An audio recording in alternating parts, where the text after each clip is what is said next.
तिलक वाली कटोरी ले लीजिए, भगवान जी को तिलक लगाइए। जय हो भागवत महापुराण की जय हो। अपना आसन ग्रहण कर ले। अभी आप लोग भैया जी के द्वारा बहुत ही पावन दिव्य अमृतमयी कथा का संशोधन कर रहे थे। बड़ा ही सुंदर मार्मिक प्रसंग चल रहा था।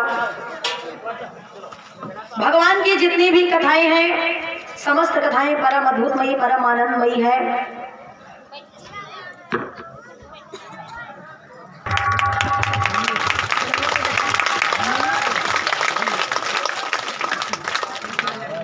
नहीं मंच तिल्लाओ क्यों होगा। गढ़िया से मुन्नू सिंह दादा जी गढ़िया से, जिनके यहाँ से माल्यार्पण हुआ है, बहुत बहुत धन्यवाद है। परमात्मा की दृष्टि हमेशा बनी रहे, भगवान समस्त शुभ मनोकामनाओं को पूर्ण करे, परिवार रूपी बगिया हमेशा माला जैसी एकता में बनी रहे और फूलों जैसी मुस्कुराती रहे, भगवान से कामना है। बोलिए भागवत महापुराण की जय हो, देवी मैया की जय हो। भगवान की जितनी भी लीलाएं हैं, जितनी भी कथाएं हैं, समस्त परम अद्भुतमयी, परम दिव्यमयी, आनंदमयी है। दिन में हम आपने श्रवण किया भगवान के 16,108 विवाह हुए। उन विवाहों में हम आप सब शामिल हुए। इस संसार में जो व्यक्ति आता है, कठिन परिस्थितियों का सामना उसे करना पड़ता है। आपका क्या नाम बोला भैया? द्वारा मंच पर बैठे हुए सभी भैया लोगों को दश मुद्राएं पुरस्कार स्वरूप प्रदान हुई है। परमात्मा की दृष्टि हमेशा बनी रहे, भगवान समस्त शुभ मनोकामनाएं पूर्ण करे। मानव जीवन में जो व्यक्ति संसार में आया है, कठिन परिस्थितियों का सामना उसे करना पड़ता है। और रास्ता जब कठिन होता है, और जितना रास्ता कठिन होता है, मंजिल उतनी ही अच्छी होती है, उतनी खूबसूरत होती है। अभी कथा श्रवण कर रहे थे महाराज हरिश्चंद्र जी की, जिन्होंने अपने जीवन में तमाम कष्टों का सामना किया। अरे ऐसी विषम परिस्थिति और किस पर आएगी, जहाँ पर स्वयं को बेचना पड़े, पत्नी बेचनी पड़े, पुत्र बेचना पड़े, मतलब अपनों से अलग होना पड़े। अलग ही नहीं, उन्हें बेचना पड़ जाए। और जिस पिता को अपने पुत्र से अलग होना हो, अपना पुत्र बेचना पड़ जाए, उसको कितना कष्ट हुआ था, कष्ट हुआ होगा। लेकिन फिर भी उन्होंने सहन किया, और उसी का फल है कि आज हम आप सब उनका नाम बड़े सम्मान के साथ लेते हैं। कथाएं इसीलिए सुनाई जाती है ताकि पिछले समय में जितने राजा महाराजा हुए, जितने लोग हुए, भगवान भी आए, भगवान ने तमाम परिस्थितियों का सामना किया। जब उनके बारे में हम आप सुनते हैं तो हम अपना कष्ट भूल जाते हैं। कथा सुनकर दुख दूर नहीं होता है, हम दुख भूल जाते हैं कि मतलब जब भगवान दुनिया में आए, उन्हें दुख मिला, तो हम तो इंसान हैं, तो दुख तो मिलना ही है, कष्ट तो मिलना ही है। भगवान इस संसार में आए, जब उन्हें इतनी परिस्थितियां सहन करनी पड़ी, भगवान के जीवन से और खुद के जीवन से तुलना कर लीजिए, हम आप ज्यादा सुखी हैं, इतने कष्ट नहीं आए। जय हो देवी मैया की जय हो। इस संसार में जो भी आया है, उसे कठिन परिस्थितियों का सामना करना पड़ा है, और जो उन कठिन परिस्थितियों को पार कर लेता है, उसे ही भक्त श्रोमणी की पदवी प्रदान होती है। जितने भी परमात्मा के अवतार रहे हैं, अथवा जितने भी महापुरुष रहे हैं, सभी के जीवन में ऐसा समय आया, कुछ ऐसी कठिन परिस्थितियां, लेकिन समस्या कोई भी हो, कभी ना कभी समाधान हर चीज का होता है। महाराज सुखदेव जी वर्णन करते हैं, राजन परीक्षित, भगवन्यानि चान्यानि मुकुंदस्य महात्मनः वीर्यानंद वीर्यस्य श्रोतुमिच्छामहे प्रभो। परीक्षित जी ने निवेदन किया, महाराज अभी तक हमने जितनी भगवान की कथाएं सुनी है, सुनकर के परमात्मा के चरणों के प्रति अगाध प्रेम उत्पन्न हुआ है। कृपा कर अब आगे की भगवान की अनंत रसमयी लीलाएं जो आपने अभी तक नहीं श्रवण कराई है वो भी श्रवण कराइए। तो सुखदेव जी कहते हैं, राजन परीक्षित, आज जैसा कि हम आप जानते हैं कथा का विश्राम दिवस है, 7वां दिन है और कथा धीरे धीरे अपनी 7वीं सीढ़ी पर है। कथा से कुछ सीखना है तो ये सीखिए निरअहंकारी होना। महाराज सुखदेव जी वर्णन करते हैं, निरअहंकारी अर्थात जिसके अंदर अहंकार ना हो। अहंकार दूर हो जाए वही भगवत भक्त है। अहंकार क्या है? अभिमान होना गलत है और स्वाभिमान होना बहुत जरूरी है। स्वाभिमान के बिना जीवन अधूरा है। अभिमान और स्वाभिमान दोनों में ज्यादा अंतर नहीं है, अंतर तो बहुत थोड़ा है, लेकिन जिसके अंदर स्वाभिमान होता है वो उन्नति करता है और जिसके अंदर अहंकार होता है उसका पतन हो जाता है, उसका विनाश हो जाता है। अभिमान और स्वाभिमान दोनों में अंतर कितना है? कोई भी कार्य है, ये कार्य मैं कर सकता हूँ, ये स्वाभिमान है। कोई भी है, हमारे अंदर कला है, हम ऐसा काम कर सकते हैं, ये स्वाभिमान है। और सिर्फ हम ही कर सकते हैं, ये अहंकार है। मैं कर सकता हूँ, ये स्वाभिमान है, और मैं ही कर सकता हूँ, ये अहंकार है। मैं ही, यकीन मानिए आप कुछ भी काम करते हो, आपसे बहुत बढ़िया बढ़िया काम करने वाली दुनिया पर है। आप कोई भी काम करते हो, आप कितना भी पढ़ते लिखते हो, आपसे ज्यादा डिग्री वाले लोग बैठे हैं। सड़क पर निकल कर तो देखो, आगे न जाने कितनी गाड़ियां जा रही हैं, लेकिन उन आगे वालों को देखकर दुखी मत होइए, एक बार पीछे भी देख लीजिए। अगर आपसे कोई आगे है तो पीछे भी है, लेकिन इसका मतलब ये नहीं है कि आप अहंकार करें। और निरअहंकारी अगर बनना है तो ये गुण सिखाते हैं हमारे हनुमान जी महाराज। हनुमान जी ने अपने जीवन में कभी अहंकार नहीं किया, इतना सब कुछ करने के बाद। हनुमान जी की बड़ी विचित्र लीला है, समस्त लीलाएं की, लेकिन कभी अपने आप की मैं ऐसा कर सकता हूं, हनुमान जी ने कभी नहीं सोचा। अपनी क्षमता का कभी वर्णन नहीं किया, हमारे अंदर इतनी योग्यता, हम ये कर सकते हैं, वो कर सकते हैं, हमसे ज्यादा कोई नहीं कर सकता। बात 100 योजन समुद्र लांघने की थी, सब अपनी अपनी बड़ाई कर रहे थे। कोई कहता मैं 80 योजन, कोई कहता मैं 60 योजन, कोई कहता मैं 90 योजन, कोई कहता मैं 95 योजन।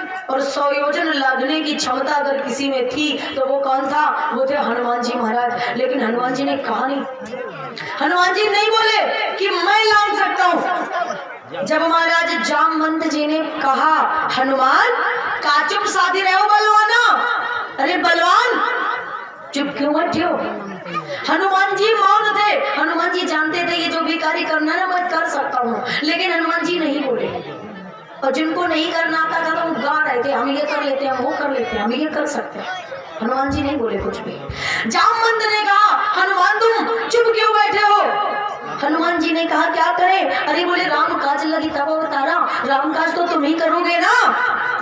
और जहां याद दिलाई गई तो सुनते ही भयो पर्वता कारा रते फूल लहराए, सबते दिउड़े सवाए। जा रहा हूं मैं, आज्ञा दो जामवंत जी मैं क्या करूं? लेकिन हनुमान जी ने गाया नहीं कि मैं 100 योजन लांघ सकता हूँ, वापस आ सकता हूँ। फिर भगवान की कथा बहुत बड़ी है और बड़ी विलक्षण लीला है। हनुमान जी वहां गए तो कैसे गए?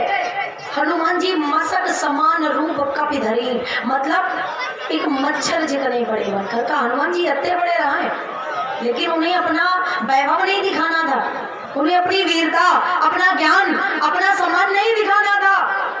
एक मच्छर जैसा रूप बनाया, पूरी लंका में घूम लिया, सीता मैया के पास पहुंचे और छोटा सा रूप है हनुमान जी का। सीता मैया के पास में जब पहुंचे, सीता मैया ने देखा तो सीता मैया ने पूछा तुम कौन हो? तो अपनी पहचान उन्होंने कितनी बताई? अपनी पहचान कितनी बताई? सीता मैया ने कहा तुम कौन हो? तो बोले राम दूत मैं मातु जानकी, मैं राम जी का दूत हूँ, सत्य शपथ करुणा निधान की। बस इतना परिचय कि मैं राम का भक्त हूँ। यही तो रहा है वही हनुमान। और आजकल हनुमान होते तो क्या परिचय देते? अरे कहते सीता मैया हमारे यहाँ जब संयोजन लांगी आए, कोई मिट्टी दम ना लाए।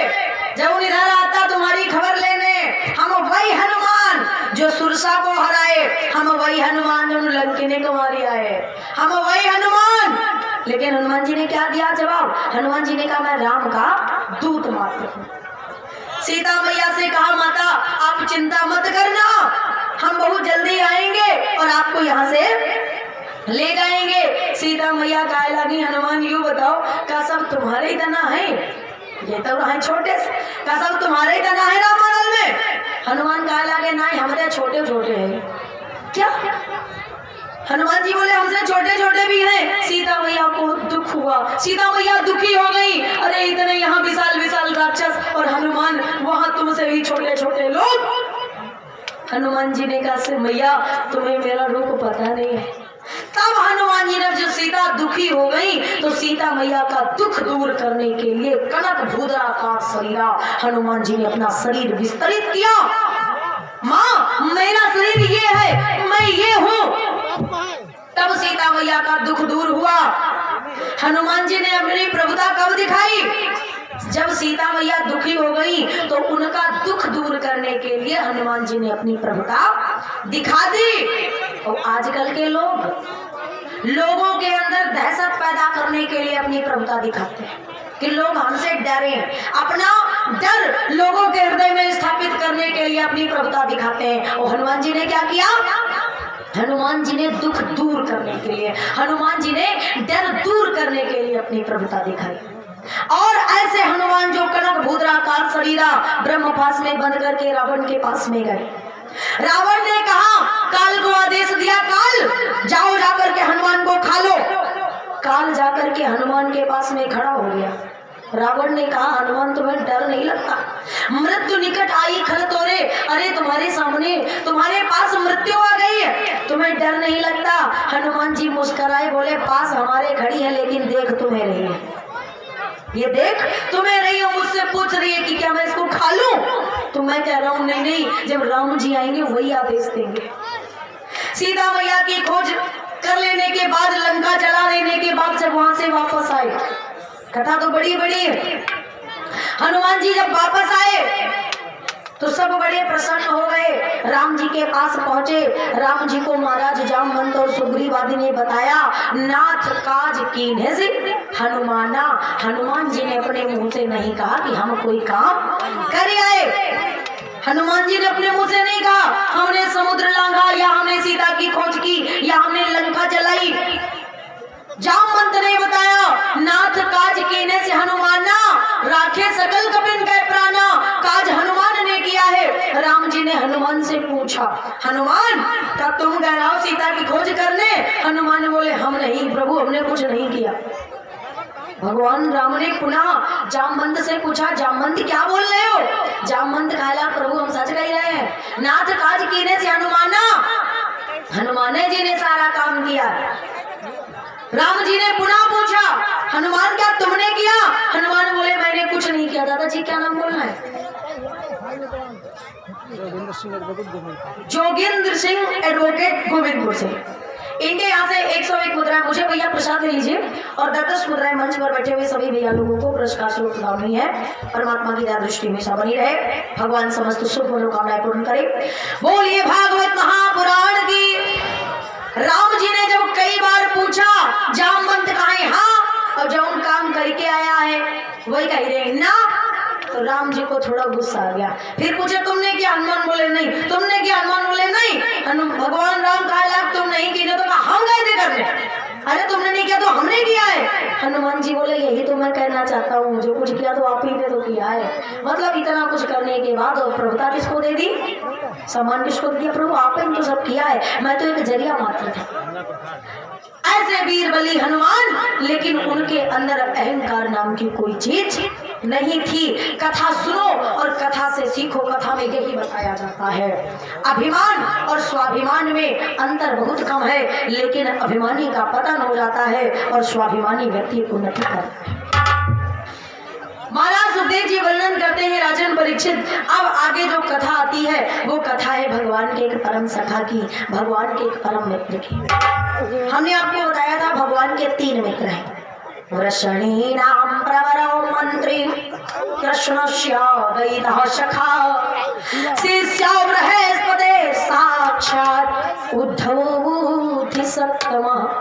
पहले सखा है महाराज उद्धव जी जो गुरुवर बृहस्पति के शिष्य हैं, और दूसरे कृष्णस्य सीत सखा कश्चित् ब्राह्मण ब्रह्मवित्तमा विरक्त इंद्रियार्थेषु प्रशांतात्मा जितेन्द्रियः। दूसरे मित्र है महाराज सुदामा जिनकी कथा हम आप श्रवण करेंगे। और तीसरे मित्र एवं कृष्ण सखा कृष्ण भ्राता राज्ञा विकल्पिता। महाभारत के मुख्य पात्र वीर अर्जुन, उद्धव जी महाराज, सुदामा जी महाराज और अर्जुन जी महाराज, ये 3 भगवान के परम सखा हैं, 3 भगवान के परम मित्र हैं। और जीवन में भगवान ने ये संकेत किया है कि मित्र का होना भी परम आवश्यक है। और मित्र कैसा? बोले मित्र ऐसा जो आपके हृदय तक की बात समझ जाए, आपकी मुस्कुराहट के पीछे छिपे हुए दुख को पहचान जाए, आपके उत्साह पूर्वक कहे गए शब्दों के पीछे जो कष्ट है वो समझ जाए, वो मित्र है। भगवान के ऊपर अपना तन मन और सर्वस्व न्यौछावर करने वाले मित्र, तीनों मित्र भगवान के लिए अपना सर्वस्व समर्पण करने वाले हैं। जो महाराज सुदामा जी हैं, इनके साथ मित्रता तब हुई थी जब भगवान पढ़ने के लिए स्कूल जा रहे थे। रास्ते में भगवान ने देखा, गुरुकुल जा रहे थे, एक पोथी पड़ी थी। और पोथी, चाहे आप इसे पोथी कह दीजिए, चाहे आप इसे पुराणों का ढेर कह दीजिए, और चाहे आप इसे ब्राह्मण के प्राण कह दीजिए। ब्राह्मण आपको अपना सब कुछ दे सकता है, लेकिन पोथी नहीं दे सकता किसी भी कीमत पर। जो ब्राह्मण है, जो पोथी का महत्व जानता है, वो आपको अपनी पोथी नहीं देगा। लेकिन हाँ, हम उन लोगों की बात नहीं कर रहे हैं जो ब्राह्मण तो है। कथावाचक बनना कुछ कठिन नहीं है। किसी को अच्छी अच्छी बातें बता देना ये कठिन नहीं है। कठिन क्या है? कठिन है अपनी जिंदगी में उतारना, कठिन है अपनी लाइफ में करना। दूसरों को बता सकते हो ये क्या करो, वो क्या करो। अब अंगूठा लगावत है शास्त्री घूमत है। शास्त्री कहलाना अलग चीज है, लेकिन होना अलग चीज है। भगवान ने पोथी देखी, भगवान समझ गए जरूर कोई ना कोई ब्राह्मण यहाँ संकट में पड़ा होगा। इधर उधर देखा, एक ब्राह्मण युवक जिसके पैर में कांटा लगा था, वो मूर्छित पड़ा था। कांटा भगवान ने अपने मुख से निकाला। कृष्ण जी कितने दयालु हैं। पीतांबर फाड़ दिया और पीतांबर फाड़ कर उसके पैर में पट्टी बांधी, लाकर के आई, रथ पर बिठाया। फिर भगवान ने स्वयं का परिचय दिया कि मैं मथुरा से आया हूँ, मेरा नाम कृष्ण है और मेरे बड़े भैया बलराम हैं, पिता का नाम वसुदेव, माता का नाम देवकी है, तुम्हारा परिचय क्या है? उस ब्राह्मण ने अपना परिचय दिया और वो ब्राह्मण और कोई नहीं था, वो ब्राह्मण महाराज सुदामा जी थे। सुदामा जी महाराज भगवान के परम सखा है तो बड़े परम सखा, लेकिन भगवान के साथ बहुत कम समय तक रहे। है तो भगवान के परम मित्र, लेकिन सुदामा जी महाराज का नाम भी भागवत में नहीं है। आप लोग कथा सुनते हैं भागवत की, भागवत में सुदामा जी की कथा जरूरी है कि नहीं है? सब कथा कही जाए और सुदामा जी की कथा छोड़ दी जाए, भागवत पूरी होगी। भागवत पूरी हो ना हो, लेकिन एक बात आपको बता दूं, भागवत में सुदामा जी का नाम नहीं है। सुदामा जी की कथा कितनी है भागवत में? सुदामा जी की कथा मात्र इतनी है, कृष्णस्यासीत सखा कश्चिद् ब्राह्मण ब्रह्मवित्तमः विरक्ति इंद्रियार्थेषु प्रशांत आत्मा जितेन्द्रिया। भगवान कन्हैया का एक मित्र था जो ब्राह्मण था। कोई मतलब नामों कुछ नहीं बताया गया, कोई एक ब्राह्मण मित्र था, इंद्रियों से विरक्त था, प्रशांत आत्मा था, जितेंद्रिय था। प्रशांत आत्मा का मतलब है जो मिल जाए, जैसा मिल जाए और जितना मिल जाए उसी में संतुष्ट। भोजन मिल गया तो संतुष्ट, अन्यथा भूख से संतुष्ट, कि परमात्मा हमारे साथ जो कर रहा है वो अच्छा कर रहा है। भगवान किसी के साथ गलत नहीं करते। हम आपने कुछ ऐसे कर्म किए जिनका फल सुख या दुख के रूप में मिलता है, इसलिए जैसा भी समय है उस समय में खुश रहिए, उस समय में प्रसन्न रहिए। संतुष्टि का भाव जो मिल जाता उसी में खुश रहते हैं। लेकिन दरिद्री है, दरिद्र सीध मानसा, दरिद्रता की प्रतिमूर्ति। एक बार उसकी पत्नी उससे प्रार्थना करती है कि आप द्वारका चले जाइए। द्वारका जाता है जहां उसकी पत्नी ब्राह्मणों के घर से 4 मुट्ठी चूड़ा चावल लेकर आती और कहती ये लेके जाओ। वो ब्राह्मण लेके गया। भगवान ने 1 मुट्ठी चावल ग्रहण किए, दूसरे में रुक्मणी जी हाथ पकड़ लेती है, क्योंकि भगवान त्रैलोक्य को तो वैसे ही दे चुके थे, एक ही मुट्ठी में। भगवान ने 1 मुट्ठी चावल खाए बस। अगर देखो कोई हो, आपके पास कितनी भी संपत्ति हो, कितनी भी प्रॉपर्टी हो, अगर आप वाकई में किसी को देना चाहते हैं तो अंगूठा एक ही बार लगाना पड़ेगा, और देना नहीं चाहते तो 50 चक्कर लगवाओ, अलग चीज है। भगवान ने ऐश्वर्य की प्राप्ति कराई उसे, और वो वापस आया, सुखपूर्वक जीवन यापन करने लगा। बस इतनी कथा सुदामा जी की, हो गया सुदामा चरित्र। अब जब इतनी सी कथा, तो नाम आया कहां से? आया भी भागवत से है। श्रीमद् भागवत महापुराण 10वें स्कंद उत्तरार्ध का 80वां अध्याय है। और जब ये अध्याय संपन्न होता है तो लिखा हुआ है इत श्रीदाम नाम चरिताया। श्रीदाम जो शब्द है, श्रीदाम से सुदामा बनाया गया। सुष्ठु दमयत इति सुदामा। सुदामा कौन है? जो अपनी भावनाओं को अपने बस में कर ले, जो अपनी इंद्रियों को अपने बस में कर ले। बात चल रही थी सुदामा जी के माता पिता कौन है। सुदामा जी की कथा सुनाओ तो कुछ श्रोता लोग प्रश्न करते हैं कि सुदामा जी के माता पिता का नाम क्या था। अगर आप कथा सुनेंगे तो आपको प्रश्न का समय नहीं मिलेगा। हाँ, ये भी हो सकता है जब सुनाने वाले को ही नहीं पता होगा तो कहां से बताएगा।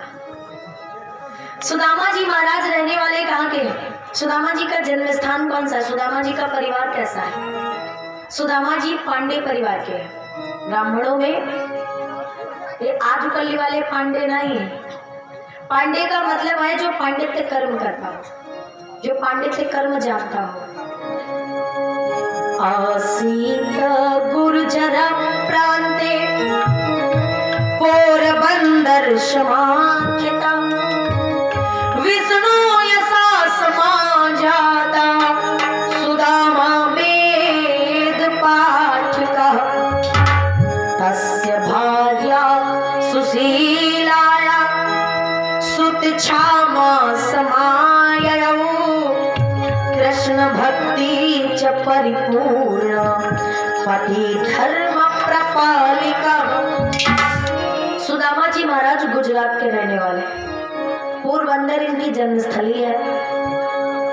और पिता का नाम विश्वेश, माता का नाम निष्ठा, पत्नी का नाम सुशीला। 2 बच्चे हैं ज्ञान वैराग्य। हालांकि पत्नी पुत्रों की कथा आगे आएगी। परिचय दिया, फिर पूछा कृष्ण तुम कहाँ जा रहे हो?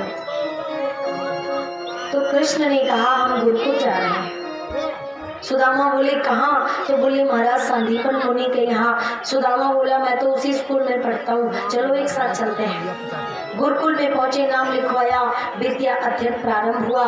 जब पढ़ाई प्रारंभ हुई तो स्कूल में गुरुजी का नियम था, प्रत्येक बच्चे को एक पाठ बताते थे और जो बच्चा याद करके सुना देता है उसे नया पाठ बताते हैं और जो नहीं सुना पाता है उसे बन जाकर के संविधा लानी पड़ती है। एक दिन की बात, सुदामा जी महाराज ब्राह्मण थे, दावत आ गई, गए, कुछ ज्यादा खा लिया और अधिक खाओगे तो आलस भी अधिक आएगा। भाई मशीनरी है, हमारे शरीर के अंदर जो भोजन पचाने की जो प्रक्रिया है वो कुछ भगवान ने ही मशीनरी फिट कर रखी है। ज्यादा खाओगे तो आलस से तो लगेगा ही। अगर आपको नींद ज्यादा आती हो तो समझ लीजिएगा कि हमारा खान पान सही नहीं है। समझ लेना हमारा खान पान सही नहीं है। संयमित भोजन कीजिए, नियमित नींद आएगी। सुदामा जी महाराज ने अधिक कुछ खा लिया, कुछ डोज ज्यादा हो गया, नींद आ गई, आलस्य आया, लेट गए, सो गए, पाठ याद नहीं कर पाया। और जब पाठ याद नहीं कर पाया तो सजा मिली बन जाकर संध्या लाने की। सुदामा जी महाराज बन जाएंगे, संविधा लाएंगे। जब कृष्ण ने देखा, मन में विचार किया ये ब्राह्मण देव हैं, कैसे संविधा तोड़ेंगे, कैसे गट्ठर बनाएंगे, कैसे लेके आएंगे। धन्यमिताई श्याम की, धन्य प्रभु को उसूल, अपने मित्र के कारणे गए पाठ प्रभु भूल, गए पाठ प्रभु भूल। मित्रता निभाने के लिए भगवान पाठ भूल गए। दोनों लोग बन जाकर संविधा लाएंगे। गुरुकुल से जब चले तो गुरु माता ने सुदामा को बुलाकर थोड़े से चना दे दिए, बेटा वन में जाकर आधे आधे खा लेना। वन में पहुंचे जब संविधा लाने में वहां हो गई शाम, बारिश भी होने लगी, लौट न पाए शाम। बड़ी तेज की बारिश होने लगी, वह मांग मास घन घोर घटा, वह मांग मास घन घोर घटा, ऊपर से उसे बिजली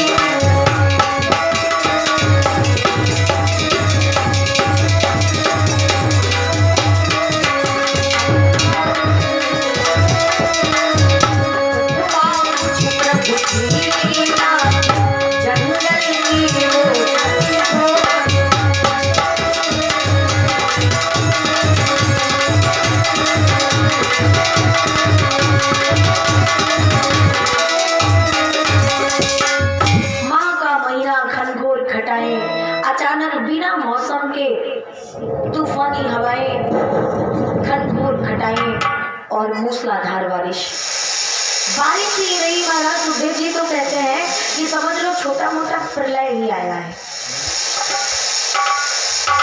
भूख तो दोनों लोगों को लगी थी, लेकिन सुदामा जी के पास चने थे और सुदामा जी महाराज अकेले उन चनों को खा लेते हैं। कृष्ण ने पूछा भी, भैया कुछ हो तो हमें भी दे दो, लेकिन सुदामा जी ने, पंडित जी ने उन चनों को अकेले खा लिया। कृष्ण मेरे पास कुछ नहीं है, कोई बात नहीं, गुरुकुल चले, वापस चल दिए। सुदामा जी महाराज दरिद्री क्यों हुए? जो व्यक्ति अपने मित्र के साथ में छल करता है, कपट करता है, गुरु के साथ कपट करता है, मित्र के साथ चोरी करता है, या तो वो निर्धन हो जाता है अथवा कोढ़ी बन जाता है। मित्र के साथ कपट करने वाला व्यक्ति गुरु सन कपट, मित्र सन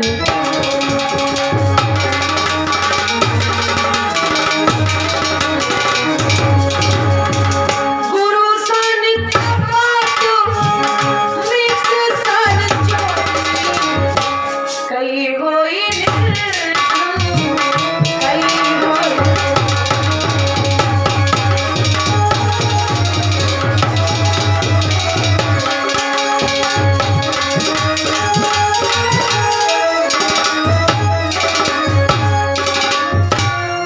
सुदामा जी महाराज क्या निर्धन थे? जी नहीं। निर्धन कौन होता है? जिसके पास धन न हो। अगर आप निर्धन है कोई बात नहीं, धन नहीं है मेहनत करो, मेहनत करेंगे पैसा आएगा और निर्धनता अपने आप दूर हो जाएगी। सुदामा जी कोढ़ी थे? नहीं, सुदामा दरिद्री थे। और दरिद्रता जिंदगी का सवाल होती है। दरिद्रता यूं ही दूर, मेहनत से भी दूर नहीं हो सकती। जब गुरुकुल में वापस आए, गुरु जी को पता चला कि सुदामा ने अकेले चने खा लिए, कृष्ण को नहीं दिए। गुरु जी को क्रोध आया, उन्होंने श्राप दे दिया, सुदामा तूने मित्र के साथ चोरी की है, हम तुझे श्राप देते हैं कि तू दरिद्र हो जाए, तू दरिद्र हो जाए। दरिद्र तो वैसे भी हो जाते, रही बची कसर ना अब पूरी हो गई।